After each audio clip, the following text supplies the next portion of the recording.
8টা বাজে যাওয়ার কথা, বাইরে গেছে 10টা। আজকে চাচার লগে চাচির লাগবো না কাইজা। তাড়াতাড়ি যাই চাচার কাছে বাট্টি লইয়া।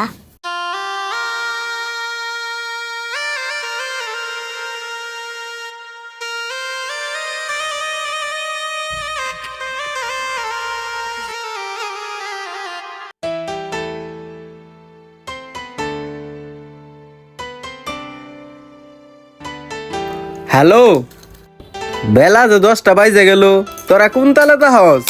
এই মুরে যে আমার কিদা পেট জ্বলতাছে, এই খবর কি তোরা রাখস? কই এখনো তাই না আমার কাছে ভাত নিয়া।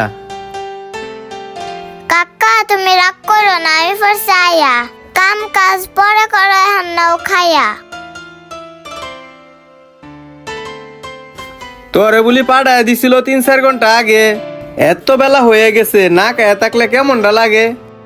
বাপরে বাপ, এত বড় মিছা কথা কইলো কেমনে চাচি? আরেকবার ফোন করো, আমি তোমার বগুলে আছি। হবো নে, বাড়িতে গিয়ে হুনুম নে, পেশাল এখন একটু তামা।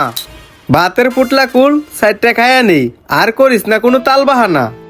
সাথে করে চিরামুড়ি নিয়ে আইতো, তাহলে কি শীতের মধ্যে না খায়া কান্তা? ক্ষেতের কাজে যা যা লাগে আমি তো সবই আনছি, আর তুই কোনো দেখলি আমি না খায়া কানছি?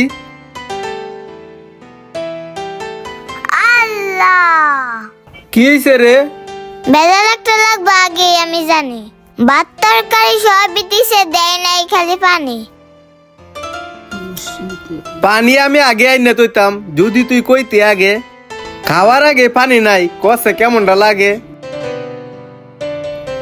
ওই যে দেখ বাড়ি একটা দেখা যা, ওই বাড়ি থেকে পানি আনবি, কলের থেকে বোতল একটা ছাইয়া। মানুষের বাড়িতে পানি চাইলে আমার করে শরম, এই শীতের মধ্যে পানি আনতে আমার কি করণ? ওই দেখ কি দাঁড়টালায় মাথা হইব এখন কালি গরম। আর কথা কইলে কথা শুনবি, নাহলে কিন্তু হয়ে যাবে হ্যাঁ যাতা। তুমি সেন বড় মানুষ, তুমি সেন যাইবা, ভাত কি আমি খামু, তুমি সেন খাইবা। তুই এখন যাবি না, না আমার রাগ উঠাবি? যাইতাছি।